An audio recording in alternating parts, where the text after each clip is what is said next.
ICC তো একটা নিরপেক্ষ একটা সংগঠন। না, নিরপেক্ষ সংগঠন না। আইসিসি গ্লোবাল বডি হয়ে উঠতে পারে নাই। দিস ইজ ফার্স্ট টাইম যে আইসিসিকে আমরা গ্লোবাল মঞ্চে টেনে নিয়ে যাওয়ার সুযোগ পাইছিলাম। আমরা ছোট দল হয়েও আমরা একটা বৈপ্লবিক কাজ করে ফেলতে পারতাম। ক্রিকেট বোর্ডের একজন কর্মকর্তা নাজমুল সাহেব, ওনাকে নিয়ে খুব কন্ট্রোভার্সি যে তো ওনার যে বক্তব্যগুলা এটা নিয়ে কন্ট্রোভার্সি হলো, ক্রিকেট প্রেমীরা তাকে খুব পছন্দ করছে, সেটা অনেক অ্যাপ্রিসিয়েট করছে। এই ব্যাপারে আপনার মতামত, পজিটিভ নেগেটিভ? উনি যে কথাগুলো বলছেন এগুলো হচ্ছে পপুলিস্ট কথা। পপুলিস্ট কথা চেয়ারে বসে বলা যায় না। এই ভদ্রলোক একসময় পাপনদার খুব ঘনিষ্ঠ ছিলেন। এই ভদ্রলোক এখন হয়ে গেছেন রেভলিউশনারি টাইপের লোক। উনি এখন জনপ্রিয় লোক হয়ে গেছেন। যে 26 টি-20 ওয়ার্ল্ড কাপের যে পরিস্থিতি, আপনার ব্যক্তিগত মতামতে বা একজন ক্রীড়া সাংবাদিকের মতামতে কি মনে হয় এটার জন্য বাংলাদেশ ক্রিকেটের ভবিষ্যৎটা কি হতে পারে? না, আমি দায় দেবো বিসিবিকে। কারণ বিসিবি কোনো চেষ্টাই করলো না। আমি কোনো চেষ্টা দেখলাম না যেজন করে তারা ফাইট করবে, ফাইট করে অধিকারটা ফিরে আনবে। মানে এ নিয়ে হাজারবার লেখালেখি হয়েছে যে ভাইস ক্যাপ্টেন কই? ভাইস ক্যাপ্টেন ছাড়া একটা টিম দিনের পর দিন চলে কেমন করে? ক্যাপ্টেনের তো মাঠে প্রাকৃতিক সমস্যা হতে পারে। এই যে জাকের মাঝে একটা সিরিজে ক্যাপ্টেন্সি করলো। জাকের তার জীবনে কোথাও ক্যাপ্টেন্সি করছে না। এখন জাকের আমরা গালিগালাজ করছি। সব দর্শক টিভির সামনে জাকের গালিগালাজ করছে। আমাদের মূল কাজ এখন গুড গভর্নেন্স ফেরানোর পথে বাংলাদেশ ক্রিকেট বোর্ড করা, যেখানে চিটাং, রংপুর, রাজশাহী দেশের প্রতিটা অংশের সমান প্রতিনিধিত্ব থাকবে এবং তারা আসলে ভয়েস করবেন, তাদের ওখানে প্রপারলি ক্রিকেট হবে। আমাদের ঘরোয়া ক্রিকেট, আমি বলি আমাদের ঘরোয়া ক্রিকেট বলে কিছু নাই, আসলে ঢাকার একটা ছোট্ট ক্রিকেট বোর্ড ক্যাপ্টেনদের প্রপারলি অথরিটি দেয় না, ক্যাপ্টেনদের প্ল্যানিং করার সুযোগ দেয় না। আসসালামু আলাইকুম, ওয়েলকাম টু ক্যাপ্টেন্স কলের নতুন পডকাস্ট চ্যাপ্টারে। ক্যাপ্টেন্স কলে আজকের পডকাস্ট চ্যাপ্টারে আমি আপনাদের সাথে রয়েছি জাহিদ হাসান, এবং আমাদের আজকের অতিথি যিনি রয়েছেন তিনি একজন ক্রীড়া সাংবাদিক এবং খুব সুপরিচিত একজন লেখক নামে পরিচিত দেবব্রত মুখোপাধ্যায়। আমরা তার কাছে শুনবো বাংলাদেশ ক্রিকেট, তার লেখনী এবং ক্রিকেট জীবনী নিয়ে বিভিন্ন গল্প। ওয়েলকাম দেবব্রত দাদা, আমাদের ক্যাপ্টেন্স কলের পডকাস্ট চ্যাপ্টারে আপনাকে স্বাগতম। অনেক ধন্যবাদ দাদা, আজকের পডকাস্ট আমরা 3টা রাউন্ডে শেষ করব, টেস্ট রাউন্ড, ওডিআই রাউন্ড এবং টি-20 রাউন্ড। ওকে, আচ্ছা দাদা, যাই আমরা। আচ্ছা, টেস্ট রাউন্ডের প্রথম প্রশ্ন, আপনার ক্রীড়া সাংবাদিকতায় সময়টা 20 বছর, অনেক লম্বা একটা জার্নি, লম্বা একটা ক্যারিয়ার। তো 20 বছরের অভিজ্ঞতা, শুরুটা কোথা থেকে হয়েছিল এবং ক্রিকেটের প্রতি টানটা এতটুকু একটু জানতে চাবো। ওকে, আমার শুরুটা হচ্ছিল হচ্ছে প্রথম আলো থেকে। প্রথম আলোতে আমি কিন্তু ক্রীড়া সাংবাদিক হব বলে বা সাংবাদিক হব বলে শুরু করিনি। আমি ঢাকায় আসছিলাম অনেকটা ওই ভাগ্যের সন্ধানে, কিছু একটা করতে হবে। তো টিউশন করাতে পারি না, তখন লিখতে পারতাম। আমি ছোটবেলা থেকে আমার এলাকার ম্যাগাজিনে লিখতাম। তো কোনো বড় ভাই পরামর্শ দিলে যে প্রথম আলোতে কন্ট্রিবিউটরদের বিল দেয় লিখলে, ওখানে যে লেখালেখি করো। লেখালেখি করতেছিলাম, তখন সুব্রদা একদিন ট্রায়ালে, উৎপল শুভ্র ট্রায়ালে ডাকলেন। ওনার আমার একটা লেখা পড়ে ভালো লাগলো, বললেন যে আমাদের এখানে ট্রায়াল দেন। ওনার পছন্দ হলো না। তারপরে 2006, আমি তো 2002 থেকে কাজ শুরু করছি। 2006 ওয়ার্ল্ড কাপে হচ্ছে প্রথম আলোতে, প্রতি ওয়ার্ল্ড কাপেই হয় এটা, বড় পত্রিকাগুলো সবগুলোতেই এক্সট্রা 4টা বা 6টা পেজ হয়। 2006 বিশ্বকাপে এটা হলো, তখন আমাদের দুজন কন্ট্রিবিউটরকে, আমি আর রাজীব হাসান, আমাদেরকে নেওয়া হলো যে আপনারা কাজ করেন ওই এক্সট্রা ম্যান পাওয়ার হিসাবে। এরপরে আমাদেরকে রেখে দেওয়া হলো যে আপনারা পার্মানেন্টলি স্পোর্টসেই কাজ করেন। আমার ছোটবেলা থেকে ক্রিকেটের একটা প্যাশন ছিল, সেটা হচ্ছে যে আমি, আমার গ্রামে একটা ক্লাব ছিল ব্রাদার্স ইউনিয়ন নামে, এটা অনেক আগে বড়রা রেজিস্ট্রেশন করছিল। ওটা দিয়ে একটা ক্রিকেট টিম করছিলাম, ক্রিকেট টুর্নামেন্ট করতাম। এবং মানে যেটা হয়, গ্রামের ছেলেদের সাংবাদিক হওয়ার খুব আগ্রহ থাকে, বা প্রেস কার্ড থাকবে, আচ্ছা, খুব ওইটা নিয়ে ভাব নিয়ে বেড়ানো যাবে, ফলে সাংবাদিক হওয়ার ইচ্ছে ছিল। কিন্তু সেটার মধ্যে কোনো না যে ক্রীড়া সাংবাদিক হবো মুক্তমুখ। পরে আর কি বলা যায় যে হইতে হয়ে গেছে। আমার কোনো কোয়ালিটিও ছিল না, কোনো কিছু না। মানে এটাই হব, কোনো ফিক্সড কিছু ছিল না, না, আমি এরকম কোনো অ্যাম্বিশন নিয়ে এটা শুরু করি নাই যে, বা ওই যে জীবনের লক্ষ্য নির্ধারণ করে ওরকম কোনো ব্যাপার না। আমি যখন দেখলাম যে জিনিসটা আমি স্বাচ্ছন্দ্য পাচ্ছি, এবং ছোটবেলা থেকে যেগুলা পড়াশোনা করছি, খুব ফ্যানাটিক ছিলাম স্পোর্টস ফলোয়ার হিসাবে, স্পেশালি ক্রিকেট ফলোয়ার হিসাবে খুব ফ্যানাটিক ছিলাম। হয়তো স্টার্স অত ভালো বুঝতাম না, টেকনিক্যালি ব্যাপার-স্যাপার এখনো ভালো বুঝি না। কিন্তু ধরেন আমার কাঠের ঘর ছিল, কাঠের ঘরে সবচেয়ে বড় পোস্টারটা ছিল মোহাম্মদ আজহারউদ্দিনের।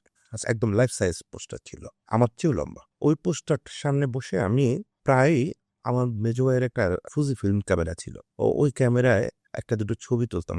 আমি সাংবাদিক আজহারউদ্দিনরে প্রশ্ন করতেছি এরকম। আচ্ছা, আমার রুমে মানে ওই পোস্টারের সামনে দাঁড়িয়ে? পোস্টারের সামনে দাঁড়ায়। তারপর আমার রুমে মুশতাক আহমেদের ছবি ছিল, ওয়াকার আর ওয়াসিম ভাই একজন আরেকজনের ঘাড়ে হাত দিয়ে আছেন, এরকম একটা ছবি ছিল। ওয়াসিম ভাইয়ের একটা ছবি ছিল, ওয়াসিম আকরাম আমার দিকে তাকায় আছেন, আমার বিছানাটা এমন, এদিকে তাকায় আছেন, এভাবে শুয়ে আছেন। ছবিটা খুব পপুলার। পরে আমি দেখছি মাঠে মাঠে পাওয়া রয়েছে। মাঠে শুয়ে আছেন। হ্যাঁ, হ্যাঁ। এই বঙ্গবন্ধু মানে ঢাকা স্টেডিয়ামে তোলা ছবিটা। ওটা একটা পোস্টার ছিল। অজয় জাদেজা, অমুক-তমুক আমার পুরো রুম জোড়া পোস্টার ছিল। ফ্যানাটিক ছিলাম। বাট কখনো এইটা না যে আমি স্পোর্টস জার্নালিস্ট হব। স্পোর্টস জার্নালিজম ব্যাপারটাই বুঝতাম না তখন। আমি একদম গ্রামের ছেলে। কিন্তু ওই ফ্যানাটিজমটা ছিল। এটার কারণ হচ্ছে আমার বাবা, কাকা ওনরা ওই যে রেডিওতে খুব টেস্ট শুনতেন। ফলে ওই রেডিওতে তো সবকিছু আমাদের মতো ফুলায় পাপায় বলে তো। ওই আজহারউদ্দিনের দেখি নাই তখনও। কিন্তু ওর ওই গ্লাস, অমুক-তমুক মুখস্থ এক্সেলে সবই শুনতে মানে ওই যে একটু মাখো, মাখো ব্যাপার নিয়ে হ্যাঁ, হ্যাঁ, হ্যাঁ। ফলে একটা প্রেমের মতো ছিল। কিন্তু স্পোর্টস জার্নালিস্ট হওয়ার কোনো রকম কোনো আগ্রহ ছিল না। আপনার ক্রিকেট বই লেখার মধ্যে মাশরাফি সাকিবরে নিয়ে বই লেখাটা খুব মানুষ পছন্দ করে। ক্রিকেট প্রেমীরা পছন্দ করে। ভালো ফিডব্যাকও পেয়েছেন। এই অনুভূতিটা কেমন ছিল সেই মুহূর্তে? সাকিব নিয়ে যে বইটা লিখছি এটা আমি বলব যে আমার আসলে সবচেয়ে ভালো কাজ এটা। কিন্তু যেকোনো কারণে হোক লোকজনের কাছে জিনিসটা পৌঁছায় নাই। আর লোকেরা পড়ে দেখে নাই। ওখানে সাকিবের ৩ পার্টের ইন্টারভিউ আছে। ওটা আমি নিশ্চিত করে বলতে পারি সাকিবের অত ডিটেইল ইন্টারভিউ আর কেউ কখনো নেয় নাই। এছাড়া সাকিবরে নিয়ে চ্যাটেলেস থেকে শুরু করে ওই সময় প্রাণান্ত পরিশ্রম করে অনেকের মূল্যায়ন নিছি, ইন্টারভিউ নিছি। সাকিবের বইটা খুব কষ্ট করে করছিলাম, মাশরাফির বইটা খুব ফাঁকি দিয়ে করছি। আচ্ছা। কিন্তু যে এটাই হয় জীবনে যে আপনি যেটা ফাঁকি দিয়ে করবেন ওইটা রেজাল্ট ভালো পড়ে। রেজাল্ট ভালো পাওয়া যায়। দেখবেন যে যেই সাবজেক্টে পড়াশোনা ভালো করতেছেন ওই সাবজেক্টটায় হয়তো জিপিএ ভালো আসে নাই। আসে না? তো মাশরাফির বইটাই যেটা ছিল আমার খুব আবেগ ছিল। স্টিল আই লাভ হিম লট এবং rate him one of the finest mentor of Bangladesh cricket. হ্যাঁ, আমি তার নিয়ে বই করছি। বই করে মানে আমার জীবনের সবচেয়ে অর্থকরী প্রকল্পও ছিল এটা। লেখালেখি বলেন আর সাংবাদিকতা বলেন, এত টাকাও আমি আর কোথাও থেকে পাই নাই। ১০-১৫ লাখ টাকা কামায় ফেলছিলাম এই বইটা থেকে। আচ্ছা, ওই সময় তো huge amount. Huge amount ১০-১৫ lakh টাকা যারা বই লেখে বাংলাদেশে উপন্যাস-টুপন্যাস তাদের বললে তারাও চমকায় যাবে। ২০-২৫ হাজার টাকাও খুব বেশি লোক আয় করতে পারে না বই লিখে। সেখানে ১০-১৫ লাখ টাকা আয় করা অবিশ্বাস্য ব্যাপার। পরে আমি কিছু উল্টাপাল্টা কাজও করছি বইটা নিয়ে। যেমন ৫ই আগস্টের পরে মাশরাফিরে খুব অ্যাটাক করে একটা কনটেন্ট করছিলাম। যেটা আমার লাইফটা এলোমেলো করে দিছে। এখনো পর্যন্ত সেটা আমি সাফার করতেছি। মাশরাফির তরফে না। আচ্ছা। মানে আমি ওই অপরাধবোধে ভুগি সবসময়। আমি মাশরাফির দোষ, গুণ কি জানি না। তবে আমার বইটা ভালো হয় নাই। এইটা আমি এখন বুঝি ফিরে যে বইটা ক্রিটিক্যাল একটা থাকা উচিত ছিল। মাশরাফি তো বিরাট ফিগার, কাল্ট ফিগার। মাশরাফিরে নিয়ে আসলেই মহাকাব্যিক বই হওয়া উচিত। সে ব্যাপারে আমার কোনো দ্বিমত নেই। যেটা আমি মাঝে, মাঝে বলছি এগুলো অগোছালো কথাবার্তা দিয়ে বইটা আমার লেখা ঠিক হয় না মতো তা না। বই অবশ্যই লেখা উচিত এবং সেটা মহাকাব্যিক বই। কিন্তু ওখানে আরো ক্রিটিক্যালি মাশরাফিরে দেখা উচিত ছিল। মানে শুধু প্রশংসা, শুধু প্রশংসা, শুধু প্রশস্তি হয়ে গেছে। মানে একটা ফ্যান বয় হিসাবে লেখা মানে হয়েছে। ২ সাইডটাই লেখা উচিত ছিল উচিত বলতেছে। ছিল, উচিত ছিল। কারণ ক্রিটিক্যাল পয়েন্ট তো আছে মাশরাফির লাইফে। এটা তো মানে দেখেন একমাত্র উপরে যারা আছেন তারা ছাড়া সবার জীবনেই ক্রিটিক্যাল পয়েন্ট আছে। ক্রিটিক করার মতো কিছু জায়গা আছে। সেগুলো এভয়েড করা ঠিক হয় নাই। কিন্তু ওভারঅল এটা আমার জীবনের জন্য সবচেয়ে একই সঙ্গে আমার জীবনটারে খুব মানে আমি যেরকম লো প্রোফাইল থাকতে চাইছি সারা জীবন, সেইটা আর হয় না এই বইটার পরে। এই বইটার পরে যেকোনো জায়গায় লোকজন চিনে ফেলে, আইডেন্টিফাই করে ফেলে যে আপনি মাশরাফি লিখছেন না, আপনি মাশরাফি লিখছেন না। এটা আমার জন্য মানে আমার যে একটু চুপচাপ থাকতে চাই মানে একটু নীরবে থাকা। নীরবে মানে আমি খুব আড্ডাবাজ মানুষ। কিন্তু সেটা হচ্ছে আমি ওই আমি বললাম না আপনাকে হাইলাইট বা লাইমলাইট আসতে হ্যাঁ, চাই। যে আমি সারা জীবন কখনো কল্পনাও করি নাই যে আমি ক্যামেরার সামনে কথা বলব। এখন সেটা করে খাচ্ছি। আচ্ছা। যাই হোক, ও সেই লাইফটার ধাক্কা দিচ্ছে। কিন্তু স্টিল এটা আমার জীবনের বড় প্রাপ্তি। মাশরাফি আমাকে সাপোর্ট দিছে, তার বাড়িতে নিয়ে গেছে, তার ফ্যামিলি মেম্বাররা যেভাবে আপন করে নিচ্ছে, ওর ওর মা ওদের বাড়িতে একটা রুমে এসি ছিল তখন। ওর মা-বাবা ওখানে ঘুমাতেন। ওর মা সেই রুমটা আমারে ছেড়ে দিছেন। ঈদের দিন ওরা সবকিছু ফেলে কিভাবে আমার যত্ন করা যায়, কিভাবে কি করা যায়, ওরা ওরকমই। ওরা যেই যাক, আপনিও মাশরাফির বাড়ি গিয়ে হাজির হলে ওই একই রকম ট্রিটমেন্ট পাবেন যে কেউ। তো সেটা আমার জন্য বিরাট প্রাপ্তি এবং অবশ্যই আমার যেটুকু যা পরিচিতি তৈরি হয়েছে এটার একটা বড় অংশ এই বইটার কারণে। ফলে এটা আমার জন্য বিরাট একটা অভিজ্ঞতা। আমাদের বাংলাদেশ ক্রিকেটের সাবেক খেলোয়াড় রাকিবুল হাসান। হুম, হুম, উনাকে নিয়ে একটা বায়োপিক করার চিন্তা-ভাবনা, একটা প্ল্যানিং বা একটা ঘোষণা আপনি দিয়েছিলেন। হুম, হুম। সেটা নিয়ে কতদূর কি হলো? আচ্ছা, ওইটার ব্যাপারটা হচ্ছে আমরা গ্রাউন্ড ওয়ার্কটা পুরোটা করছিলাম। আমি তো আসলে স্ক্রিপ্ট এবং রিসার্চ এর কাজটা করতেছিলাম। রকিবুল ভাইয়ের সঙ্গে কন্ট্রাক্টও করছিলেন প্রযোজক। কিন্তু মুশকিলটা হচ্ছে এই প্রজেক্টের পিছনে ইনভেস্ট করার মতো প্রযোজক পাওয়া যায়নি। মানে মূল প্রযোজক একজন ছিলেন যিনি আরকি মূলত করতে চাইছিলেন। উনার হাসব্যান্ড ডিরেক্টর, ভালো ডিরেক্টর। কিন্তু এখানে তো ফিন্যান্সিয়াল সাপোর্ট লাগে। সাপোর্ট লাগবে এবং বড়। কারণ এখানে সিজির অনেক কাজ থাকবে। ওই 70s 60s এখন শুট করা প্রায় ইম্পসিবল। হুম। ওই ঢাকা, ওই পল্টন এটা তো পাওয়া খুব কঠিন। বেশিরভাগটাই সিজির কাজ থাকতে হবে। ফলে এটা হিউজ বাজেটের ছবি।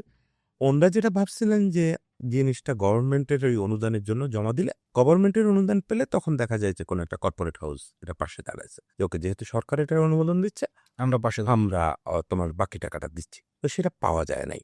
তারপরে তো দেশে অনেক রকম তোলপাড় হলো। ফলে এটা নিয়ে প্রজেক্টটাও স্থগিত হয়ে আছে। আমি জানি না এটা আদৌ কোনোদিন মুখ দেখবে কিনা। না আমার যেটুকু করার ছিল সেটা আমি বলতে পারি যে যদি কেউ মানে আমাকে দায়ী করেন যে একটা ঘোষণা দিয়ে কাজটা করি না, আমারটা আমি করছিলাম। আমার স্ক্রিপ্টিংটা রেডি করা ছিল এবং মানে উই আর লাকি এনাফ যে আমাদের কাছে এরকম দীর্ঘ একটা রেকর্ডিং আছে। যাই হোক জিনিসটা হবে কিনা আমি জানি না। মনে হয় না হবে। মানে আপনার যে দায়িত্ব ছিল সেটা কমপ্লিট। সেটা আমি করছি। কিন্তু জিনিসটা ফিল্ম হবে বলে আমি এখন আর করতে পারি না। যদিও সৃজিত বাবু যখন উনি তো আগে প্রায়ই আসতেন ফিল্ম ডিরেক্টর কলকাতা। হুম। উনি বাংলাদেশের দুটো ফিল্ম করার ব্যাপারে আগ্রহ দেখাচ্ছিলেন আমার সঙ্গে কথোপকথনে। একটা হচ্ছে রকিবুল ভাইয়ের জীবনী, আরেকটা হচ্ছে সাকিবকে নিয়ে একটা ফিল্ম। তো রকিবুল ভাইয়েরটা নিয়ে উনি এখনো সম্ভবত উৎসাহী আছেন। কিন্তু সাকিবেরটা উনি করতে পারবেন না কারণ সাকিব তার সম্ভবত ওর যে বায়োগ্রাফিক্যাল ফিল্ম এটার জন্য কোনো একটা কোম্পানির সঙ্গে অলরেডি চুক্তি করে রাখছে। মানে ওই কোম্পানি ছাড়া কেউ করতে পারবে না। হ্যাঁ, এখন তাদের সঙ্গে যদি আমি সিজিলাকে ওইটা বলছিলাম যে আপনি যদি ওদের সঙ্গে কথা বলতে পারেন তাহলে হয়তো আপনি এটা পাবেন। আমি জানি না ওটা কি হবে। কিন্তু রকুল ভাইয়েরটা সৃজিতেরও করার ইচ্ছা আছে। ও তো আবার বাংলাদেশের জামাই। হুম। ফলে তার খুব ইচ্ছা বাংলাদেশে সে ফ্যানাটিক ক্রিকেট ফলোয়ার। সে বাংলাদেশের ক্রিকেট নিয়ে একটা ফিল্ম অন্তত করবে এটা তার খুব ইচ্ছা। কিন্তু আমাদের হাতে এটা আর হচ্ছে না। 20টা বছর যাবৎ ক্রীড়ার সাথে জড়িত, বিশেষ করে ক্রিকেটের সাথে। বাংলাদেশ ক্রিকেটটা খুব কাছ থেকে আপনার দেখা এবং খুব ভাবে কাছ থেকে অ্যানালাইসিস করা। বাংলাদেশ ক্রিকেটের সবচেয়ে বড় সমস্যাটা কোথায়? স্কিল, ম্যানেজমেন্ট নাকি আপনার সিন্ডিকেট? সিন্ডিকেট এবং স্কিল এই দুটো জিনিসকে কিন্তু কন্ট্রোল করা যায়। এবং দাদা আরেকটা পয়েন্ট যদি আমি অ্যাড করি সাথে মেন্টালিটি, ধরেন স্কিল, মেন্টালিটি, ম্যানেজমেন্ট, সিন্ডিকেট। এই জিনিসগুলো প্রত্যেকটা কন্ট্রোলেবল যদি আপনার খুব ভালো ম্যানেজমেন্ট থাকে। আমার যেটা ফিল হয় সেটা হচ্ছে যে আমাদের ক্রিকেট বোর্ড একটা প্রপার ম্যানেজমেন্টের জন্য মধ্যে কখনো যায় নাই। ক্রিকেট বোর্ড আজকের দিনে যে কর্পোরেট স্ট্রাকচারে থাকা উচিত এটা সেখানে পৌঁছায় নাই। এখন তো এটা একটা মানে আমি প্রায় বলি যে সার্কাসে পরিণত হচ্ছে কত কিছু কাজ। এর আগে ছিল এটা একটা রাজনৈতিক অঙ্গ সংগঠনের মতো। বিশেষত যে দল যখন ক্ষমতায় থাকতো তাদের লোকজনরা এখানে এসে করতো। ফলে ক্রিকেটের আপনি ধরেন স্কিল, অবশ্যই স্কিল আমাদের সমস্যা। এখন স্কিলটা তৈরি হবে কি করে? খুব কম লোক আশরাফুল, লিটন এরকম ২-৪ জন লোক আছে, মুস্তাফিজ যারা স্রষ্টা যাদেরকে এই স্কিল দিয়ে পাঠান। God gifted. God gifted. বাকিদের কিন্তু আসলে তৈরি করতে হয়। এই তৈরির প্রসেসটা যদি আপনার ক্রিকেট বোর্ড সার্কাসের মতো চলে বা রাজনৈতিক সংগঠনের মতো চলে হবে নাকি? তো স্কিল হবে না, মেন্টালিটি ছোটবেলা থেকে ওরা যদি ওই গ্রুমের মধ্যে বড় হয়, ম্যানেজমেন্ট যদি প্রপার থাকে মেন্টালিটিও তৈরি হবে। সিন্ডিকেট টিকতেই পারবে না যদি ম্যানেজমেন্ট প্রপার হয়।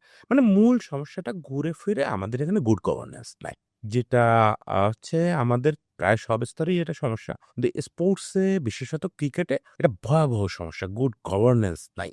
মানে না সেটা ম্যানেজমেন্ট পর্যায়ে না নীতিগত পর্যায়ে, না কাঠামোগত পর্যায়ে। কোথাও গুড গভর্নেন্স নাই। আমাদের এখানে ক্রিকেট চলতেছে শুধুমাত্র ন্যাচারাল ট্যালেন্ট এবং দর্শকের মাত্রাতিরিক্ত ভালোবাসা। এই দুটো কারণে।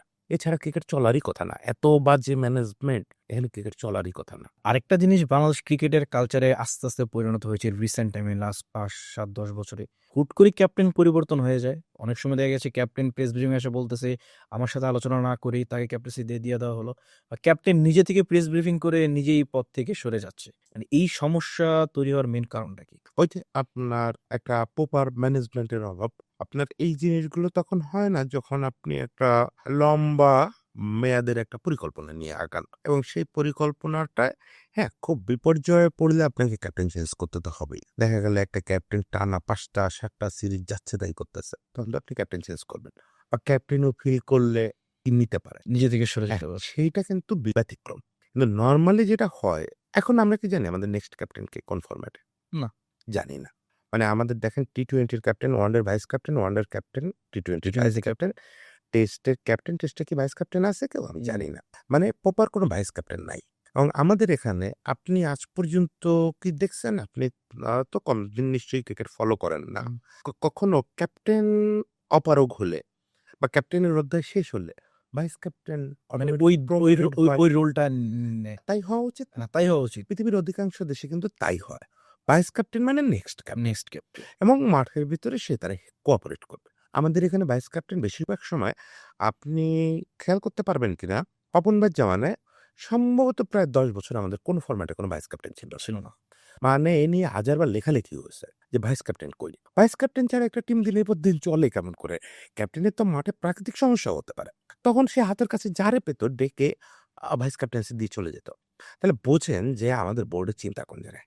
আমাদের বোর্ড জানে না হু ইজ নেক্সট ক্যাপ্টেন। সেই ক্যাপ্টেন কই? সেই ক্যাপ্টেনের গ্রুমিং কই? তার হাতে তো রেসপনসিবিলিটি থাকতে হবে। তাকে তো ন্যাশনাল টিমে ওরকম ডিউটি পালন করতে হবে। যে বোর্ড এটা জানে না, তার পক্ষে এরকম উদ্ভট সব এটা এই বোর্ড বলে বলতেছি না, বুলবুল ভাই, ফারুক ভাই তা না।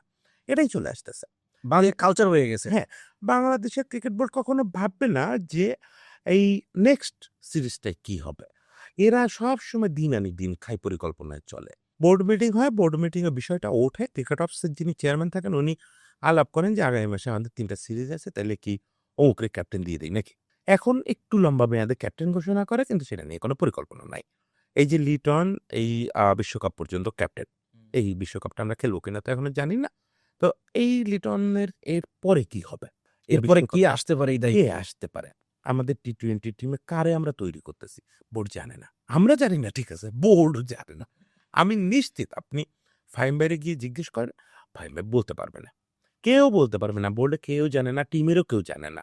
তো এইভাবে করলে তো আসলে ওই যেটা আপনি বললেন ওইটাই হবে। আজকে এ ক্যাপ্টেন, কালকে ও ক্যাপ্টেন। এই যে জাকের মাঝে একটা সিরিজে ক্যাপ্টেন্সি করল। হুম। জাকের তার জীবনে কোথাও ক্যাপ্টেন্সি করছে? না। এখন জাকেররে আমরা গালিগালাজ করছি। সব দর্শক টিভির সামনে জাকেররে গালিগালাজ করছে। এবং দেখেন আমরা ওই একটা সিদ্ধান্তের মাধ্যমে একটা ছেলেরে লুজ করে ফেলছি। হুম।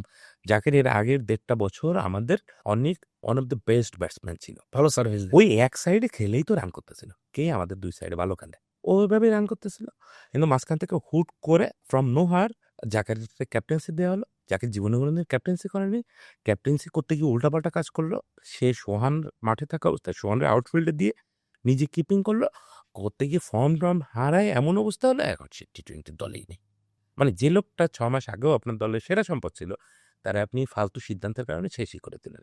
এই হচ্ছে আমাদের পরিকল্পনা। দাদা এই সময় মানে as a fan, cricket fan সবার মনে প্রশ্ন আসতেছিল যে ফ্র্যাঞ্চাইজি লিগ বা গ্লোবাল চ্যাম্পিয়ন লিগে সোহান, হুম। নুরুল সোহান অনেক ক্যাপ্টেন্সি করছে এবং আন্ডার লেভেল অনেক ক্যাপ্টেন্সি করছে।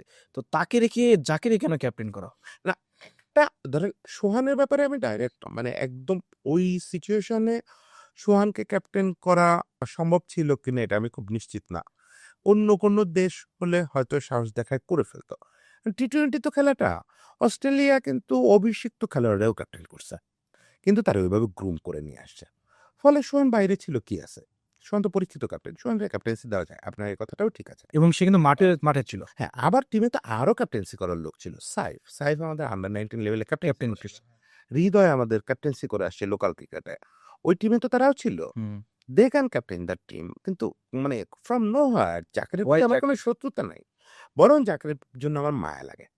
এই ছেলেটারে ওই টাইমটায় এই যে এক্সট্রা প্রিভিলেজড দেখানোর জন্য এই ছেলেটারে ক্যাপ্টেন্সি দেওয়া, তারে দিয়ে কিপিং করানো। সোহান বাংলাদেশের one of the best keeper. বাংলাদেশের হিস্ট্রির। সে আউটফিল্ডে আছে, জাকের কিপিং করতেছে। এই পুরো চাপটা গিয়ে পড়ছে এই ছেলেটার গায়ে। হুম। সবাই গালি-গালাজ অমুক-তমুক এই পেশাটা আর নিতে পারে নাই। এবং এটার জন্য সালাউদ্দিন স্যারকেও অনেক সময় অনেক কথা হ্যাঁ, বলছে। যদি সালাউদ্দিন ভাই এটা করে থাকে, দেখেন সালাউদ্দিন ভাইয়ের এটার হিস্ট্রি আছে। সালাউদ্দিন ভাই আগেও এই কাজ করছিল। যখন জেমি সিডন্স বাংলাদেশে করছিল তখনও সালাউদ্দিন ভাই তার ডেপুটি ছিল। তখন আপনার মনে করতে পারবেন কিনা জুনায়েদ আর রকিবুল নামে আমাদের ২ জন ক্রিকেটার ছিল। হ্যাঁ, তার দুজনই যোগ্য ছেলে। খুব যোগ্য ছেলে। জুনায়েদের চেয়ে ভালো টি-20 ব্যাটসম্যান আমরা এখনো পাই নাই। Junior city. কিন্তু জুনায়েদ আর রকিবুলরে এক্সট্রা প্রিভিলেজ দিতে গিয়ে এই দুটো ছেলে ক্যারিয়ার নষ্ট করছে এই সালাউদ্দিন ভাই। কখনো কোনো ক্রিকেটারকে এক্সট্রা প্রিভিলেজ দেওয়া মানেই ওই ক্রিকেটারের ক্ষতি হয়। দলের তো ক্ষতি হয়ই, তার চেয়ে ওই ক্রিকেটারের বেশি ক্ষতি হয়। এবার শেষ হলো সেই কারণে জাকের ছেলেটা। দাদা এবার যে আমরা ওডিআই রাউন্ডে। ওকে। ওডিআই রাউন্ডের প্রথম প্রশ্ন হচ্ছে ক্রীড়া সাংবাদিকতা নাকি বই লেখা কোনটা বেশি চ্যালেঞ্জিং? ক্রীড়া সাংবাদিকতা বেশি চ্যালেঞ্জিং, খুব চ্যালেঞ্জিং। যেকোনো ধরনের সাংবাদিকতা খুব চ্যালেঞ্জিং। তবে আমি খুব চ্যালেঞ্জিং ভাবে করি নাই। আমি ক্রীড়া সাংবাদিকতা যেভাবে করা উচিত সেভাবে খুব করতে পারি নাই। আমার সোর্স ভালো ছিল না। কোনো কালে ইনসাইড স্টোরি খুব বেশি করতে পারিনি। আমি ফিচার জার্নালিজম করছি মূলত। বিভিন্ন ক্রিকেটারকে নিয়ে, ফুটবলারকে নিয়ে ভালো, ভালো ফিচার করা। সেক্ষেত্রে এখন আমি বই নিয়ে যে লেভেলে কাজ করতেছি, আমি এখন একটু ডিপ রিসার্চ করে কিছু কাজ করতেছি। এগুলো আবার চ্যালেঞ্জিং মনে হচ্ছে আমার কাছে। কিন্তু কেউ যদি মন দিয়ে সাংবাদিকতা করতে চায়, আমাদের এখানে যেমন তারেক মাহমুদ মনি ভাই, মানে আমাদের কাছের জেনারেশনের কথা বলতেছি। সিনিয়রদের মধ্যে তো অভয় মণ্ডল, শুভ্রদা, ওনারা আছেন, আরিফুর রহমান বাবু, বা আমাদের ঠিক ইমিডিয়েট পাশাপাশি জেনারেশনে তারেক মাহমুদ মনি, আজাদ মজুমদার, এনরা যে সিরিয়াসনেসের সঙ্গে কাজ করছেন, ওটা করা খুব চ্যালেঞ্জিং। খুব ওইটা আমি মনে করি রিয়েল জার্নালিজম, যেটা বাংলাদেশে কম লোকে করে, অল্প কয়েকজন করছে। দাদা, বাংলাদেশের ঘরোয়া ক্রিকেট এত অবহেলিত কেন? বাংলাদেশে ঘরোয়া ক্রিকেট অবহেলিত মানে কি? ঘরোয়া ক্রিকেটই তো আমি দেখি না। আমাদের এখানে ঘরোয়া ক্রিকেট হয় শুধু একটা ঢাকা ক্রিকেট। আপনি একটু মানে আমাদের এখানে দেখতে, দেখতে অভ্যস্ত হয়ে গেছে বলে আপনি একটু ভাবেন তো যে আমাদের দেশের ঘরোয়া সব ক্রিকেট শুধু ঢাকায়। মানে ঢাকা প্রিমিয়ার লিগ মানে ঢাকা কেন্দ্রিক হয়ে গেছে সব। হ্যাঁ, ঢাকার ৪ স্তরের লিগ হচ্ছে দেশের শীর্ষ ৪ স্তরের লিগ। ঢাকা তো এই দেশের ৮ টা সিটির একটা, ৮ টা বিভাগের সিটি। সেখানে একটা শহরের লিগরে আমরা কি করে ঘরোয়া ক্রিকেটের সবটুকু বলি? ঘরোয়া ক্রিকেটই তো আমি দেখি না। তাহলে এটা ঢাকা ক্রিকেট বলা যায়? হ্যাঁ, আমি তো মজা করে প্রায়ই বলি যে আমাদের যে ক্রিকেট বোর্ড এটা হচ্ছে ঢাকা ক্রিকেট বোর্ড। আমাদের বাংলাদেশ ক্রিকেট বোর্ডের চেষ্টা করতে হবে। আমাদের মূল কাজ এখন গুড গভর্নেন্স ফেরানোর পথে বাংলাদেশ ক্রিকেট বোর্ড করা। যেখানে চিটাং, রংপুর, রাজশাহী দেশের প্রতিটা অংশের সমান প্রতিনিধিত্ব থাকবে এবং তারা আসলে ভয়েস রেজ করবেন, তাদের ওখানে প্রপারলি ক্রিকেট হবে। তার আগ পর্যন্ত যত কথাই আমরা বলি এই ঢাকা কিছু লোকজনের হাতে জিনিসটা আটকে আছে। ঘরোয়া ক্রিকেট নাই, ঘরোয়া ক্রিকেট একদমই নাই। আপনি আমাদের এখানে ক্রিকেট খেলে একটা ছেলে বছরে ৫০,০০০ ৬০,০০০ টাকা পায়। থার্ড ডিভিশন, সেকেন্ড ডিভিশনে। ওদের সারা বছরের মূল ইনকাম টেপ টেনিস খেলা। এভাবে কোনোদিন ক্রিকেট হয়? না। ঘরোয়া ক্রিকেট নাই তো। অল্প কয়েকটা ছেলে জীবনযাপনের মতো টাকা ইনকাম করে প্রিমিয়ার লিগে। তাদের আবার ওই টাকাটা না হলেও চলে। কারণ তারা বিপিএল থেকে টাকা পায়, ন্যাশনাল কন্ট্রাক্ট থেকে পায়। তারা যাদের অ্যাকচুয়ালি উচিত বা যারা অ্যাকচুয়ালি নিড তারা পাচ্ছে না। পায় না। ধরেন এই যে সাকলায়েন ছেলেটা এবার বিপিএল এ টিম পেল বা এই দলে খেললো। এর আগ পর্যন্ত আপনি ওর কথা ভাবে দেখেন তো সংসার কিভাবে চলতো? আমরা যে বলি যে টেনিস খেললে ক্ষতি হয়, অমুক হয়, তমুক হয়, সংসার চালাবে কি করে? ওকে দিন শেষে টাকাটাই তো মূল কথা। অবশ্যই সেটা নাই। আমাদের ঘরোয়া ক্রিকেট আমি বলি আমাদের ঘরোয়া ক্রিকেট বলে কিছু নাই। আছে ঢাকার একটা ছোট্ট ক্রিকেট। দাদা, কিছুক্ষণ আগে তো আমরা বাংলাদেশের ক্যাপ্টেন্সি নিয়ে কথা বললাম। তো বর্তমান বাংলাদেশ ক্রিকেটে কি নেতৃত্বের সংকট বলে মনে করেন? হ্যাঁ, নেতৃত্বের সংকট আছে। সেটা আমি যারা আমাদের লিডার তাদের দোষ দেখি না। কারণ তারা আসলে জানেন না যে তাদের কার কতটুকু এখতিয়ার। জব ডেসক্রিপশনটা পরিষ্কার না তাদের কাছে। আ ১ নাম্বার সমস্যা হচ্ছে যে আমাদের এই স্বল্প রিসোর্সে ৩ টা আলাদা ক্যাপ্টেন এটা কোনোভাবেই চলনসই না। কারণ আপনি দেখবেন যে খেলোয়াড়রা ঘুরে ফিরে প্রায় একই। ৭ থেকে ৮ জন প্রায় একই। ৭-৮ জন যখন কমন থাকে, তখন ওই ৭-৮ জন ৩ জন আলাদা, আলাদা ক্যাপ্টেনের প্ল্যানিং অনুযায়ী মানায় নিতে পারে না নিজেদেরকে। এবং ওই ক্যাপ্টেনরাও ঠিক নিজেদেরকে অথরাইজড মনে করে না। আর আমাদের ক্রিকেট বোর্ড আমাদের ক্যাপ্টেনদের প্রপার লিডারশিপ অনুমোদন দেয় না। সেটা মাঝে লিটনের প্রেস কনফারেন্সে পুরো দেশবাসী বুঝছে যে আমাদের শামীম পাটোয়ারি কি নিজেই হার্ডওয়ারি ইস্যুতে আমাদের ক্যাপ্টেনদের যে অথরিটি থাকা উচিত সেটা নাই। ফলে নেতৃত্বের সংকটটা যে তৈরি হয়েছে, খুবই একমত আমি যে সংকটটা নেতৃত্বের, কিন্তু সেই সংকটটা বোর্ডের তৈরি করা। বোর্ড ক্যাপ্টেনদের প্রপারলি অথরিটি দেয় না। ক্যাপ্টেনদের প্ল্যানিং করার সুযোগ দেয় না। আপনি তো একটা ক্যাপ্টেনকে ৩ বছরের জন্য বা ২ বছরের জন্য বলবেন যে, "তুমি এটা নিয়ে প্ল্যান করে আমার প্ল্যান দাও।" সে প্ল্যান অনুযায়ী যদি কাজ না হয় তখন তোমায় আমি স্যাক করব। আমি দেখব রেজাল্ট। আমি তো রোজ সকালে উঠে ফোন দিয়ে জিজ্ঞেস করব না, এটা তো আর মুদির দোকান না। রোজ সকালে উঠে ফোন দিয়ে জিজ্ঞেস করব না যে, "লিটন বা মিরাজ তোমার টিমের কি অবস্থা? আজকে কারে নিয়ে খেলতেছো?" বোর্ডের এটা কাজ না। কিন্তু আমাদের বোর্ড সেভাবে করে। আমাদের বোর্ড ভাবে যে তারা প্ল্যান করবে। ক্যাপ্টেনের, কোচের প্ল্যান করার দরকার নেই। মানে তারা যে প্ল্যান দিবে ক্যাপ্টেন সেটা নিয়ে করবে। হ্যাঁ, এটা তো হয় না। ক্যাপ্টেন, কোচকে আপনি যদি প্ল্যানিং করতে না দেন, অথরিটি না দেন, তাহলে নেতৃত্ব তৈরি হবে না। আমাদের এখানে নেতৃত্বের সংকট মারাত্মক এবং সেটার কারণ হচ্ছে যে নেতৃত্ব একমাত্র মাশরাফি আর সাকিব ছাড়া বাংলাদেশে কেউ লিডারশিপ প্র্যাকটিস করতে পারে নাই। মাশরাফির ক্ষেত্রে হচ্ছে বোল্ড আ করতে পারে নাই। মাশরাফির ব্যক্তিত্ব এত মহিরুহর মতো হয়ে গেছিল। মাশরাফিকে তো আনা হয়েছিল একটা ক্রাইসিস সামাল দেওয়ার জন্য। ২০১৪ তে মুশফিক যখন ব্লান্ডার করে ফেলল তখন ক্রাইসিস। কিন্তু আসার পরে সাকিব থেকে শুরু করে সবাই ওর এত ওরে পীরের মতো দেখতো যে ওর ওই বিশাল ব্যক্তিত্বের কাছে বোর্ড ঢুকতে পারেনি, সাহসী পেত না। আর সাকিব তো সাকিবই, সাকিবরে মানে কেউ চাইলেও সাকিবরে যদি বলতো যে না এটা আমাদের কথা মতো করো, সাকিব বলতো যে না করবো না, আপনি সমস্যা আছে তাহলে আমি নাই। তো এই দুজন ছাড়া বাংলাদেশে কোনো ক্যাপ্টেন কখনো লিডারশিপ পায় নাই। আরেকজনকে একটু দেওয়া হয়েছিল, সেটার জন্য আবার কৃতিত্ব হচ্ছে কোচের সুমন ভাই। সুমন ভাই বেশ লিডারশিপ প্র্যাকটিস করতে পারছে, কারণ হচ্ছে ডেভ, আইবুর বাসা সুমন ভাই। হ্যাঁ, ডেভ হাবিব বাশার সুমন। ডেভ হটম্যান তখন কোচ, ডেভ বোল্ডের সঙ্গে খুব মানে জোর জবরদস্তি করে যে না ক্যাপ্টেনের অধিকার দিতেই হবে এসব করে। এবং সুমন ভাই কিন্তু আপনি জানেন কিনা বাংলাদেশের একমাত্র ক্যাপ্টেন যে পদাধিকার বলে নির্বাচক ছিল। তখন আমরা অস্ট্রেলিয়ান কাঠামোতে চলে গেছিলাম, ডেভ ওইটা জোর করে করছিল যে নির্বাচক কমিটি তো থাকবে, সঙ্গে কোচ এবং ক্যাপ্টেন যখন যে থাকবে পদাধিকার বলে তারা দুজনও নির্বাচক থাকবে, প্যানেলে থাকবে। হ্যাঁ প্যানেলে থাকবে। ওটা ওই পর্বেই শেষ হয়ে গেছে, ওটাই শুরু ওটাই শেষ। আচ্ছা। ফলে সুমন ভাইও অথরিটি পাইছে, ওই সময়ও লিডারশিপ ছিল। এর আগে পরে আর এই তিনজনই বাংলাদেশে লিডারশিপ দেখাইতে পারছে, বাকিরা কেউ সেই সুযোগই পায় নাই। আপনি দোষ দিবেন কেমনে, ওদের সুযোগই দেয় নাই কেউ, বোর্ডের সমস্যা। বোর্ডের সমস্যা। দাদা রিসেন্ট টাইমে বাংলাদেশ ক্রিকেট বোর্ডের একজন কর্মকর্তা নাজমুল সাহেব, ওনাকে নিয়ে খুব কন্ট্রোভার্সি যে, তো ওনার যে বক্তব্যগুলা এটা নিয়ে কন্ট্রোভার্সি হলো, ক্রিকেট প্রেমীরা তাকে খুব পছন্দ করছে, সেটা অনেক অ্যাপ্রিসিয়েট করছে। এই ব্যাপারে আপনার মতামত, পজিটিভ নেগেটিভ? আমি মনে করি যে উনি যে কথাগুলো বলছেন এগুলো হচ্ছে পপুলিস্ট কথা। এখন পপুলিস্ট কথা সত্যি হতে পারে, মিথ্যা হতে পারে। আমি সত্যি মিথ্যার দিকে যাই না। কিন্তু পপুলিস্ট কথা চেয়ারে বসে বলা যায় না। আমি ধরেন আমি যদি দায়িত্বপ্রাপ্ত একজন হিসাবে আপনার এই শোতে বসি, তাহলে আমি অনেক কথা বলতে পারবো না। মানে এটা আমি সত্যি বলে বিশ্বাস করলেও বলা উচিত না। আর কিছু জিনিস আছে যেটা ইনহিউম্যান বা সভ্যতা বিবর্জিত। ধরেন তামিম।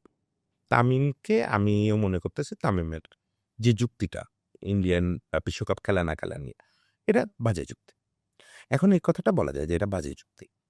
কিন্তু তামিমের মতো একটা ছেলে যে বাংলাদেশকে এতদিন সার্ভ করছে, আর সার্ভ করুক বা না করুক, একজন বাংলাদেশের নাগরিককে আরেকজন বাংলাদেশের নাগরিক কখনো আরেক দেশের দালাল বলতে পারে না। এই কালচারটা তো স্ট্রিট কালচার। এটা রাস্তায় চায়ের দোকানে বসে একজন আরেকজনের বলতে পারে তুই অমুকের দালাল। এটা একজন বোর্ড ডিরেক্টর, বোর্ড ডিরেক্টর তো অনেক বড় ব্যাপার। সে বলতেছে আরেকজন সম্পর্কে, যে আবার বাংলাদেশের এক্স ক্যাপ্টেন ও বাংলাদেশের বেস্ট এভার ব্যাটসম্যান এখন পর্যন্ত, তাকে ভারতের দালাল ইঙ্গিত করে উনি পোস্ট দিচ্ছেন। আমি তো পার্সোনালি বিশ্বাস করে কেউ কাউরে এটা বলতে পারে না, আমাকেও বলতে পারে না, আপনাকেও বলতে পারে না। আমরা এই যে কথা বলি না ও পাকিস্তানের দালাল, এই যে বিভিন্ন রাজনৈতিক, এটা রাইট না। এটা কোনোভাবেই রাইট না, কারণ এটা তো আমার নাগরিকত্বের ইয়ে করে, এটা তো আমার, আমি বাংলাদেশকে ওন করি। ওন না করলে ভাই এখানে এত কষ্ট করে আমরা এই যে অবস্থার মধ্যে আমরা যে বাংলাদেশে বসবাস করি, যে কয়জন লোক এখন এই মুহূর্তে বাংলাদেশে আছে এদের প্রত্যেককে আলাদা করে পুরস্কার দেওয়া উচিত। আর এখানে সিচুয়েশনে কন্ডিশনে এখানে যে দূষণ অমুক তমুক এর মধ্যে যে তামিমের মতো ছেলে বাংলাদেশে থাকে, ও তো চাইলেই আমেরিকায় গিয়ে থাকতে পারে। তার মানে ও বাংলাদেশকে ওন করে। এটা একটু ফাজলামো করে বললাম, কিন্তু কেউ কাউরে এটা বলা উচিত না। আর একজন বোর্ড ডিরেক্টর কি করে বলবেন? হ্যাঁ, উনি সত্যি বলছেন না মিথ্যে বলছেন সেটা নিয়ে আমি তর্কে না যাই। কিন্তু পপুলিস্ট কথা কখনো চেয়ারে থেকে বলতে হয় না। এটা code of conduct, rules of business এগুলার পরিপন্থী।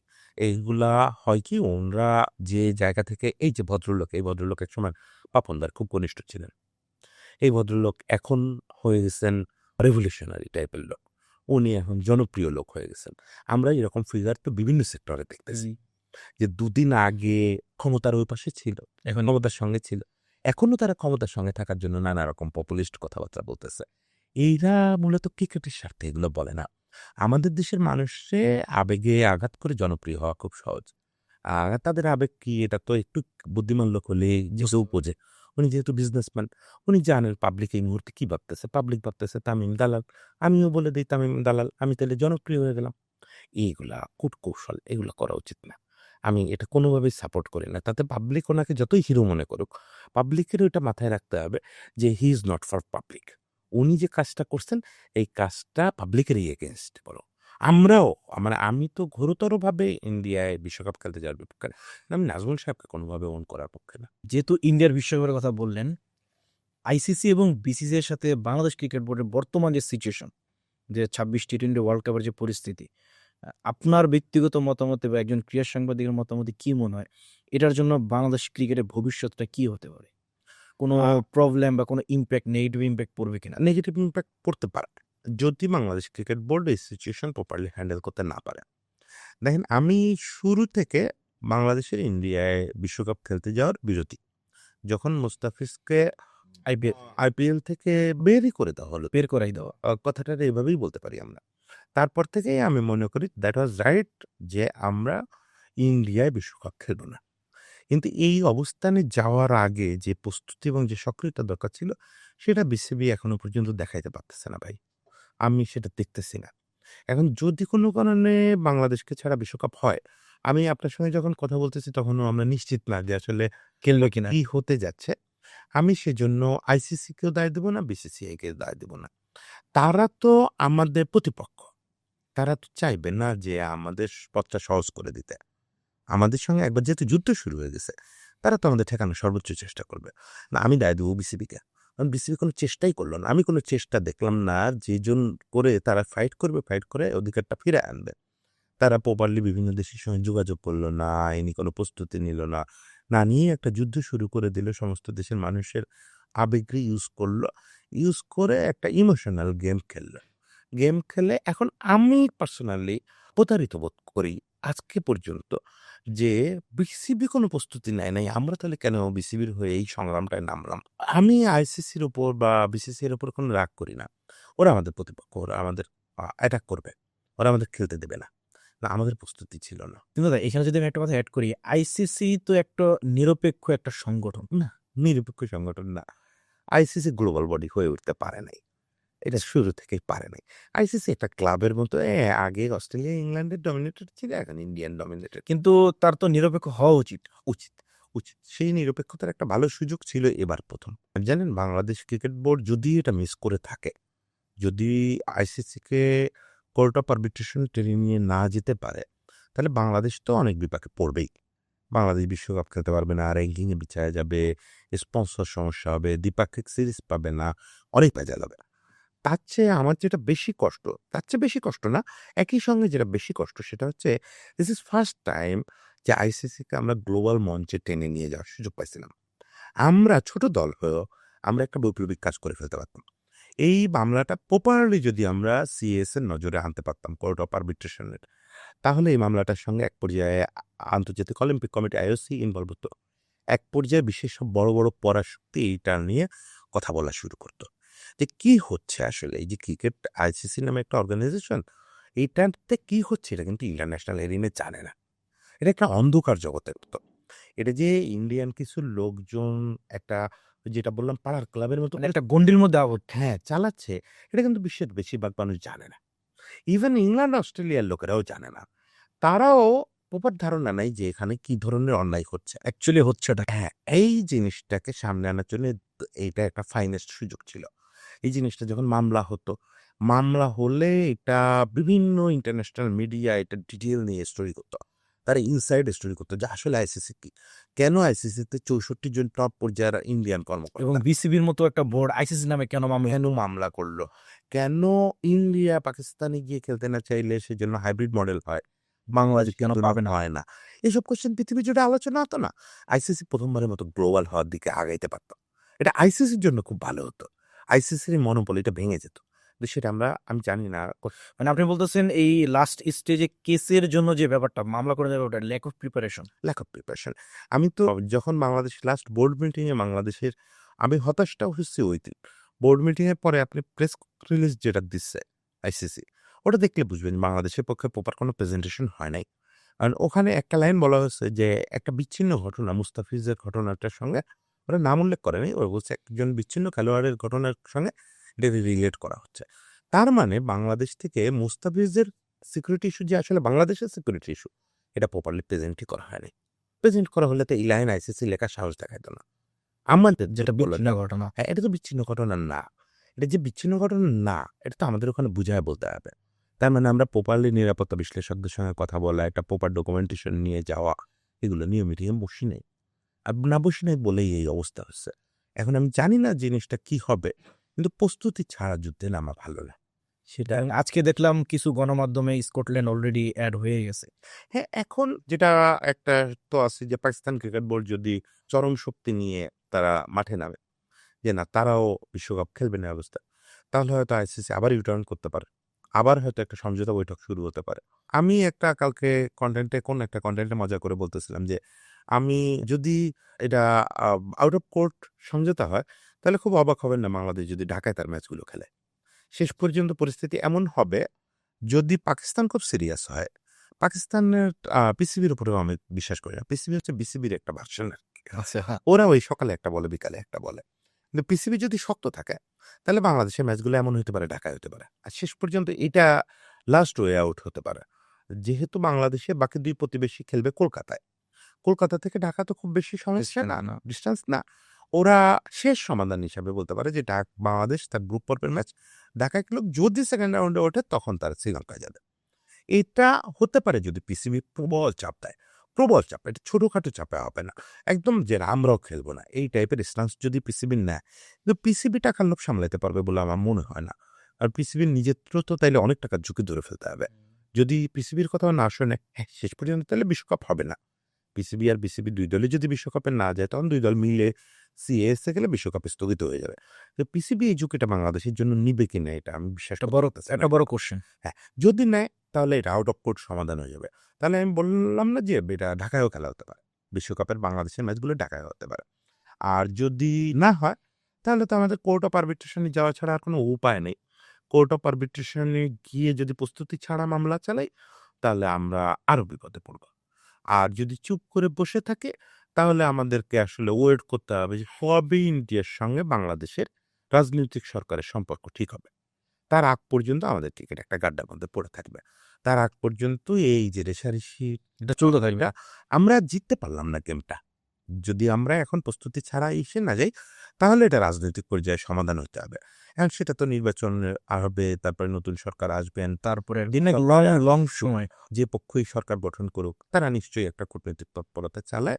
এটা সমাধান করবে। লোকজন যেভাবে বলতেছে অত ভয় পাওয়ারও কিছু নাই। যদি কিছুই না হয়, বাংলাদেশ এই বিশ্বকাপটাই মিস করবে। এর চেয়ে বেশি কিছু হবে না। যখন নতুন কোনো সরকার আসবে, তারা এটা আবার পলিটিক্যালি হ্যান্ডেল করবে। পৃথিবীর সবকিছু পলিটিক্সের টেবিলে, পলিটিশিয়ানরা আবার সব পারে। পলিটিশিয়ানদের আমি বলি যে ওনাদের সবাই গালাগালি করে, তো আমি বলি যে ওনাদের একটা বিরাট দক্ষতা আছে। এটা আপনি জাস্ট একটা সরকার গঠন হইলে আপনি দেখবেন যে পলিটিশিয়ান আর জায়গা। আমলারা মিলে ওইটা ঠিক করে ফেলছে। কিন্তু সেই ঠিক হওয়াটা ভাল লাগবে না, বুঝছেন? কারণ ওইটা সারেন্ডার করার মতো হবে। কিন্তু কি উপায়? ওটাই মেনে নিতে হবে। কারণ আমরা তো যুদ্ধ করতে পারলাম না। আসিফ নজরুল যুদ্ধ করতে চাইছিলেন। আমি একদম নাম ধরে বলি, আসিফ নজরুল যুদ্ধ করতে চাইছিলেন। বিসিবি পারল না। বিসিবি ওনাকে সেই সাপোর্টটা দিতে পারে নাই। তাহলে কি দাদা বলতে পারছেন আমিনুল স্যারের কোনো ল্যাকিংস? আমি আসলে এভাবে ইন্ডিভিজুয়াল টার্গেট না করি। কারণ সমস্যাটা কি বুলবুলবার নাকি বোর্ডের বাকি ডিরেক্টরদের? কারণ বোর্ডটা তো একটা যে বারবার শব্দটা বললে ওনাদের অপমানও করা হয়। কারণ লোকগুলোও তো যার, যার ক্ষেত্রে যথেষ্ট যোগ্য মানুষ। কিন্তু আসলে তো বোর্ডটা সার্কাসের মতো হয়ে গেছে। এবং এই কিছুক্ষণ আগে আমরা পডকাস্ট শুরু কিছুক্ষণ আগে দেখলাম যে ইশতিয়াক হ্যাঁ, পদত্যাগ। ইশতিয়াক সাদেক পদত্যাগ করছেন। মানে কি বিস্ময়কর খবর। কারণ হচ্ছে ইশতিয়াক সাদেক কিন্তু আপনি জানেন কিনা বাংলাদেশের লিজেন্ডারি হকি খেলোয়াড়, বাংলাদেশের সর্বকালের অন্যতম সেরা তারকা সাদেক সাহেবের ছেলে। উনার মতো ক্রীড়ামনস্ক মানুষই বাংলাদেশে ইশতিয়াক সাদেকের মতো কম আছে। উনি বোর্ডে আসাটা বিসিবির জন্য একটা আশীর্বাদ ছিল। কারণ এক তো বসুন্ধরা গ্রুপ, ওনার চাচা হচ্ছেন বসুন্ধরা গ্রুপের মালিক। আর উনি টি স্পোর্টস এর প্রধান। এবং রংপুরের সাথেও জড়িত। রংপুরের সাথে জড়িত এবং এবার দেখছেন যে টি স্পোর্টস তো সম্প্রচারের দায়িত্বে ছিল, মানে প্রোডাকশনের দায়িত্বে। কি সুন্দর প্রোডাকশন হচ্ছে না বিপিএলে। ফলে এই লোকটা কি রাগ করে চলে গেল আমি এখনো জানি না। আমি এই আপনার শো শুরুর আগে দেখলাম, দেখে চেষ্টা করছিলাম ওদের জন্য ফোন দিতে, পাই নাই। সবাই মনে হয় এগুলো নিয়েই ব্যস্ত। ব্যস্ত। উনি চলে গেলেন। আবার আরেক ভদ্রলোকের নামে ফিক্সিং এর অ্যালিগেশন করছে। রিয়া সাত্তার একটা ইয়েতে করছে। তো তিনিও পদত্যাগ করছেন। আবার এর মাঝে দেখলাম কোন একটা মিডিয়াতে যে বুলবুলের সামনে নাকি ২ জন ডিরেক্টর হাতাহাতি করতে ধরছিল। হ্যাঁ, কে ৩-৪ দিন আগে নেই। হ্যাঁ, আবার আরেকজন ডিরেক্টর তো আপনি ওই যে নাজমুল সাহেব, স্টেটমেন্ট। ওনার ওই ঝগড়া। আসিফ ভাই আমাদের পছন্দের মানুষ। আসিফ ভাই ১ম দিন থেকে আসিফ আকবর। আসিফ আকবর সে যে কথাবার্তাগুলো বলতেছে, বোর্ড ডিরেক্টর সুলভ না। ওই যে বললাম চেয়ারে বসে এগুলো বলা যায় না। আসিফ ভাই এমনিতে হচ্ছে অ্যাংরি ইয়াং ম্যান। সে সবসময় বিপ্লবী একটা ব্যাপার আছে তার মধ্যে। কিন্তু বোর্ড ডিরেক্টর হলে তো আপনার সুটেড বুটেড একটা ভাব থাকবে। আপনি তখন ফুটবলারদের নোংরা বলতে পারবেন না। সে ওইটা করতেছে। তাহলে আর বোর্ডে থাকলোটা কে? তাহলে বুলবুল ভাই কাদের নিয়ে সংসার করবে? সেটাই। বুলবুলের যাবে আঙ্গুল তুলবো? বুলবুল ভাইয়ের হয়ে ফাইটটা করবে কে? একেকজন যদি এই এক কাজে ব্যস্ত থাকে। এখন ছিলেন ইশতিয়াক সাদেক ছিলেন, মিঠু ভাই ছিলেন। এদের দেখতাম একটু সক্রিয়। এখন যদি এই শো শেষ করতে, করতে শুনি মিঠু ভাইও পদত্যাগ করছে, আমি অবাক হব না। শেষ পর্যন্ত কে বোর্ডে থাকবে বুঝতেছি না। বা বুলবুল ভাইও দেখা গেছে হয়তো করে ফেলতে পারে। হ্যাঁ, পরিস্থিতি যেখানে যাচ্ছে এখন আর কিছুতেই অবাক হব না। যদি শুনি বুলবুল ভাই পদত্যাগ করে অলরেডি মেলবোর্নের পথে রওনা হয়েছে, তাতেও আর অবাক হব না। অবাক হওয়ার মানে পর্ব শেষ হয়ে গেছে। দাদা হোপফুলি আমরা আশা করি সবকিছু ভালো একটা খুব সমাধান হবে। প্রার্থনা করি যে এটা ভালোভাবে সমাধান হোক। আমরা সিএস এ যাই বা কূটনৈতিক তৎপরতা দিয়ে হোক। আমি এখনো বলে যাব, এটা শেষ পর্যন্ত বলে যাব, আমরা এই অবস্থায় মাথা নিচু করে কোথাও গিয়ে বিশ্বকাপ খেলতে রাজি না। সেটার জন্য যদি একটা বিশ্বকাপ ক্ষতিগ্রস্ত হয়, আমাদের ২ বছর ক্রিকেট পিছায় যায়, ভাই ২০ বছর তো এমনও হলো। খেলো। আমরা ২০০১ এ শুরু করছি না টেস্ট খেলা। ২৫ বছর কোথায় গেছি? এমন কিছু আগাইছি? একটা সাকিব আল হাসান ছাড়া কিচ্ছু তৈরি হয় না এই দেশে। ও ফলে ২ বছর পিছাবো বড়জোর। ৩ বছর পিছাবো, ৫ বছর পিছাবো। ২০ বছর পিছায় তো আছি। আর ও ৫ বছর কি হবে? এইটার জন্য এত আহাজারি করার কিছু নাই। কিন্তু মাথা নিচু করার পক্ষে আমি না। কেউ যদি আজকেও মাথা নিচু করতে চান, আমি তার বিরোধিতা করব। তাতে যদি আমরা সিএস এ না যাই, গালাগালাজ করব। রাগারাগি করব বুলবুল ভাইদের। কিন্তু মাথা নিচু করা মাথা নিচু করা যাবে না। কোনোভাবে মাথা নিচু করা যাবে না। And this question of Prestige. আজকে যদি ভাই কোনোভাবে আমরা মাথা নিচু করে ইন্ডিয়া খেলতে যাই, আমি ধরেন গত ১ টা মাস ধরে আমি অন্যদের কথা বাদ দেন। আমি যে ইজ্জতের সঙ্গে কনটেন্ট গুলো বানাইছি, প্রত্যেকটা কনটেন্টের নিচে আমি গত মাসখানেক ধরে কনটেন্টের আর কমেন্ট পড়ি না। নিতে পারি না। ওখানে ইন্ডিয়ানরা গালি-গালাজ করে পাগল করে ফেলে। জাত-পাত তুলে আমারে মুসলিম বানায় দেয়। ধর্ম নিয়ে অনেক কথা। ধর্ম নিয়ে কথাবার্তা বলে। অথচ ওদের চেয়ে আমার ধারণা আমি বেশি ধর্মাচরণ করি। ওরা কতটুকু ধর্মাচরণ করে জানি না। আমার কাছে তো দেশপ্রেমও ধর্ম। হুম। দুটোই আমার ধর্ম। তো আমি সেই জায়গাটায় যে আবেগের সঙ্গে কাজটা করছি, আজকে যদি বাংলাদেশ কোনো কারণে মাথা নিচু করে ইন্ডিয়া গিয়ে খেলতে রাজি হয়, মানে সবিশেষ। কারে মুখ দেখাবো আমরা? কি লড়াইটা করলাম? ফলে ওইটা কোনোভাবেই চাই না। তাতে একটু ক্রিকেট পিছাক, কোনো ক্ষতি নেই। পৃথিবীর অনেক কিছুতে তো আমরা পিছায় আছি। একটু ক্রিকেটে পিছাইলে আর কি হবে? সেটাই। দাদা আশা করি সবকিছু ভালোভাবে শেষ হবে। হোপফুলি দাদা এখন যে আমরা টি-টোয়েন্টি রাউন্ডে প্রথম প্রশ্ন, প্রিয় বাংলাদেশী ক্রিকেটার, সাকিব আল হাসান, সবচেয়ে আন্ডাররেটেড বাংলাদেশী ক্রিকেটার। নাঈম ইসলাম, ছক্কা নাইম? ছক্কা নাইম। এই স্টেটমেন্ট বা এই মন্তব্যের কারণটা কি? নাঈম ইসলাম আমি বিশ্বাস করি ৩ ফরম্যাটেই সে বাংলাদেশে সাকিবের পরেই one of the best allrounder হওয়া উচিত ছিল। কিন্তু মারাত্মক ধরনের আন্তঃদলীয় কোন্দলের কারণে সে জাতীয় দল থেকে ছিটকে গেছে এবং আপনি পরিসংখ্যান দেখবেন সে তার ক্যারিয়ারের শেষে যে টেস্ট সিরিজটা খেলছে সেটা লাস্ট টেস্টের আগেরটা সেঞ্চুরি করছে। এত বড় দুর্ভাগা এবং সংগ্রামী ক্রিকেটার বাংলাদেশে আর আসে নাই। তার যে পরিসংখ্যান এটা দেখলে যে কেউ হতভম্ব হয়ে যাবে যে এই লোকটা কি করে সেরাদের তালিকায় থাকলো না, সুযোগই পায় নাই। বাংলাদেশী ক্রিকেটাররা তারকা হওয়ার আগে কি সেলিব্রিটি হয়ে যাচ্ছে? আপনার কি মতো? এটা একটা বিরাট সমস্যা। বিরাট সমস্যা, কারণ হচ্ছে আমাদের যে ব্যাকগ্রাউন্ড থেকে আমরা আসতেছি, বেশিরভাগই আমার মতো মফস্বল নিম্নবিত্ত পরিবার থেকে আসার পরে খুব দ্রুত সেলিব্রিটি হয়ে যাওয়ার পরে লক্ষ্যটা ছোট হয়ে যাচ্ছে। মানে কেউ সাকিব হতে চাচ্ছে না। কেউ চ্যালেঞ্জ করতে চাচ্ছে না। ধরেন আমাদের কোনো ওপেনার ব্যাটসম্যান এটা ভাবতেছে না যে, "না, আমি চ্যালেঞ্জ করব এই মুহূর্তে বিশ্বসেরা ব্যাটসম্যান ওপেনার যে আছে তাকে।" সে কোনক্রমে ভাবে যে দেশের 11 এ থাকলেই হইছে। বিপিএলে ২০-৩০ লাখ টাকা পাইলেই হইছে। ঢাকা একটা ফ্ল্যাট, একটা টয়োটা গাড়ি বা বড়জোর একটা BMW কিছু এবং সার্টিফাইড কিছু ফ্যান বেস। কিছু ফ্যান বেস। আমারে নিয়ে শোরগোল হবে, কোথাও দোকানের ফিতা কাটবো। এটা খুব বিপজ্জনক। খুব বিপজ্জনক। যার গোল ছোট, যে এই সেলিব্রিটি হয়েই সন্তুষ্ট। এই মানে এটা তো ২ পাশে সেলিব্রিটি বলি আমরা। ২ দিন পরেই নাই এই লাইফ। যেই আপনি লাইমলাইট থেকে চলে যাবেন, এই সেলিব্রিটিজম থাকবে না। এটাতে যে সন্তুষ্ট হয় তারা দিয়ে বড় ক্রিকেটার তারা হতে পারে না এবং এটা আমাদের ক্রিকেটের একটা বড় ক্রাইসিস এখন। দাদা এবারের বিপিএল এর যে আয়োজন, broadcasting, coaching panel, commentary panel, each and everything, আপনি যদি এটা আমি ১০ এ রেটিং করতে বলি ১০ এ কত দিবেন? কমেন্ট্রিটা খুব বেশি শুনতে পারিনি। ফলে কমেন্ট্রিটা নিয়ে আমি রেটিং করতে পারব না। বাকি যদি ওভারঅল বলি? কমেন্ট্রি বাদে বাকিগুলো মিলায় আমার ধারণা আমি এবার অন্য অনেক বছরের চেয়ে বেশি দেব। ৫-৬ দিয়ে ফেলব। কারণ এবার ব্রডকাস্টিংটা আমার কাছে খুব ভাল লাগছে। টিভিতে যে প্রেজেন্টেশনটা, গ্রাফিক্স এগুলো খুব ভাল লাগছে এবং ফিক্সিং অ্যালিগেশন তুলনামূলক অন্যান্য বছরের চেয়ে কম। একটা মাত্র অ্যালিগেশন আসছে। পেমেন্ট নিয়ে তেমন কোনো ভেজালই শুনি নাই।